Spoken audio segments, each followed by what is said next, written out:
Bismillahirrahmanirrahim. Assalamu alaikum respected viewers. I am Dr. Mohammad Ramzan Ansari, Assistant Professor of Pediatrics and Family Medical Specialist. और आज की इस video में मैं बताने जा रहा हूँ एलर्जी का मुस्तनद तरीन देसी तरीका इलाज। क्या क्या चीज़ें की जाएं जिससे एलर्जी में कमी आ जाए। एक्सरसाइज बहुत ज़रूरी अमल है जिससे हमारे जिस्म में मौजूद एलर्जीज में कमी आती है। विटामिन डी अगर जिस्म में पूरा हो तो एलर्जी कम होती है। नेजल इरिगेशन, नाक को बार बार साफ करना जैसा कि हम वुजू के दौरान करते हैं, या मेडिकल तरीके से, वो मेडिकल तरीका मैं आगे स्लाइड्स में बताऊंगा किस तरह से नाक को साफ करने से नाक के अंदर मौजूद फंसा हुआ बलगम क्लियर हो जाता है और हमें फायदा होता है। बटर बार कुछ जड़ी बूटियां हैं, बटर बार और उसके अलावा भी कुछ जड़ी बूटियां हैं जिनका मैं इस वीडियो में बताऊंगा। क्विरसेटिन एक कंपाउंड है जो कि मुख्तलिफ फलों में और सब्जियों में पाया जाता है, उसके बारे में बताऊंगा। ओमेगा 3 फैटी एसिड तेल है, ऑयल है जो कि फिश में पाया जाता है, मुख्तलिफ चीज़ों में पाया जाता है। ये बहुत फ़ायदा करता है एलर्जीज़ में। प्रोबायोटिक्स और प्रीबायोटिक्स क्या होते हैं, ये कहाँ पाए जाते हैं, कौन से ग़िज़ाओं में होते हैं, ये बताऊंगा। और वैक्सीनेशन कितनी अहम है एलर्जी को कंट्रोल करने के लिए, ये हम डिस्कस करेंगे इस वीडियो में। एक्सरसाइज बहुत ज़रूरी है, बहुत ज़रूरी है जी आउटडोर एक्सरसाइज करना, क्योंकि आउटडोर अब जब हम जाते हैं तो एलर्जन, वो तमाम मादे जो कि हमें एलर्जी करते हैं, वो हमारे जिस्म के अंदर आते हैं। और ये इन मादों से आहिस्ता आहिस्ता एक्सपोजर होना बड़ा ज़रूरी होता है एलर्जी पे कंट्रोल करने के लिए। अगर आप सारी ज़िंदगी किसी एलर्जन से बचे रहेंगे तो उसको जब भी एक्सपोज होंगे आपको दोबारा एलर्जी होगी।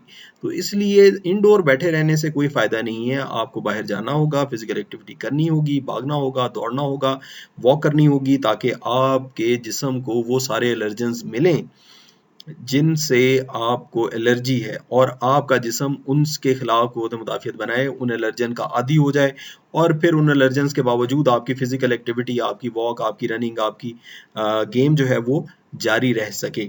प्रेयर्स इस मकसद के लिए बड़ी ज़रूरी है। प्रेयर से पहले हम 5 दफ़ा वज़ू करते हैं। ये जो एलर्जन हमारे नाक के ऊपर बैठे हुए होते हैं, इनको एक दफ़ा साफ़ हो जाते हैं, और इस तरह ये कंटिन्यूसली अपना इफ़ेक्ट एक्सर्ट नहीं करते, तो बड़ा फ़ायदा हो जाता है प्रेयर से पहले वज़ू करने से। फिर प्रेयर्स के अंदर जो हम एक्टिविटी करते हैं, जिस तरह से सजदे में जाते हैं और रुकू में जाते हैं, उससे नाक और गले की तरफ खून की गर्दिश जो है वो बेहतर हो जाती है। और योगा में भी इन्हीं पोजीशंस का जो है वो सहारा लिया जाता है। योगा और मेडिटेशन में भी इन्हीं चीज़ों का सहारा लिया जाता है, जिस तरह से हम नमाज में जिन पोजीशंस में आते हैं, और उससे बहुत फ़ायदा होता है एलर्जी की तरफ। और ये बात प्रूवन है कि जो प्रेयर है, जो नमाज का तरीकाकार है, वो दुनिया का बेस्ट योगा है, बेस्ट योगा की टेक्निक है। फिर ब्रीदिंग एक्सरसाइजेज जो हैं बहुत ज़रूरी हैं, क्योंकि प्राइमरी मसला जो है वो सांस का है, नाक का है, गले का है एलर्जी में, तो इस वजह से सीने का, तो एक्सरसाइज ब्रीदिंग एक्सरसाइजेज बहुत अहम है इसमें। यहाँ पे कुछ पोजीशंस भी राइट साइड की पिक्चर में नज़र आ रही हैं। इन सब में आप ये नोट करेंगे कि सर को नीचा करना और दिल को सर से ऊंचा कर देना जो है वो सेंट्रल इसमें एक्टिविटी है जो कि एक्सरसाइज की जा रही हैं, जो कि सजदे वाली पोजीशन भी है। उसमें सर, गला, नाक जो है वो नीचा हो जाता है और दिल ऊंचा हो जाता है। इससे एलर्जी को कंट्रोल करने में बड़ा फ़ायदा मिलता है।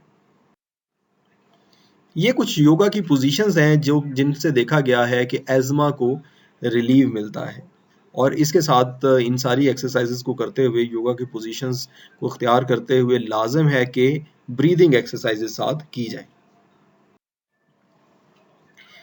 विटामिन डी बहुत ज़रूरी है, very essential for body mechanisms, और एलर्जी को कंट्रोल करने के लिए भी बहुत ज़रूरी है। सबसे इम्पॉर्टेंट सन एक्सपोजर है। हमारी जल्द के ऊपर जब सूरज की रोशनी पड़ती है, जब धूप पड़ती है, तो विटामिन डी बनता है।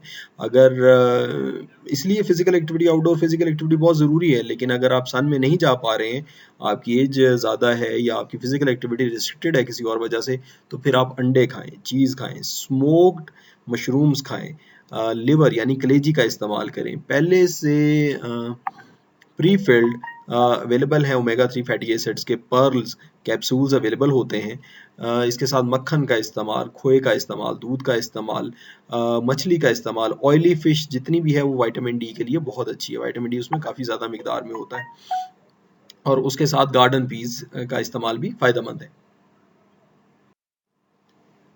नेज़ल इरिगेशन ऐसे बच्चों के लिए तो बहुत ज़रूरी हो जाती है जो कि अपने नाक को खुद से साफ़ नहीं कर सकते, लेकिन जो बड़े अपने नाक को खुद से साफ़ कर सकते हैं, उसमें ये सेकेंडरी इंपॉर्टेंस की। अगर बड़ों का नाक साफ़ करने के बावजूद जो है वो क्लियर ना हो रहा हो, एलर्जी के प्रॉब्लम और रेशा गिरना गले में और नाक का बंद होना, तो फिर उनको ये नेज़ल इरिगेशन इस्तेमाल करनी चाहिए। इससे सेक्रीशंस क्लियर हो जाती हैं, एलर्जेंस क्लियर हो जाते हैं। वही काम है जो वुज़ू में हो रहा है, एलर्जेंस क्लियर हो जाते हैं और इसके साथ फ़ायदा ये हो जाता है कि आपको सेक्रीशंस आपकी क्लियर हो जाती हैं और बार-बार इन्फेक्शन नहीं आती और बार-बार आपका गला ख़राब, खांसी, ज़ुकाम नहीं होता। और एक दफ़ा गला ख़राब, खांसी, ज़ुकाम होता है तो उसके साथ बार-बार एलर्जी का अटैक आता है। तो एलर्जी को कंट्रोल करने में नाक की इन्फेक्शन को प्रिवेंट करना बहुत ज़रूरी है। कुछ देसी जड़ी बूटियां हैं या कुछ हर्बल टीज़ हैं जिनका इस्तेमाल बहुत ज़रूरी है। इसमें ब्लू बार जो है वो तो हमारे रीजन में अवेलेबल नहीं है, लेकिन उसकी अल्टरनेटिव बनफशे के जो फूल हैं वो बहुत अहम है।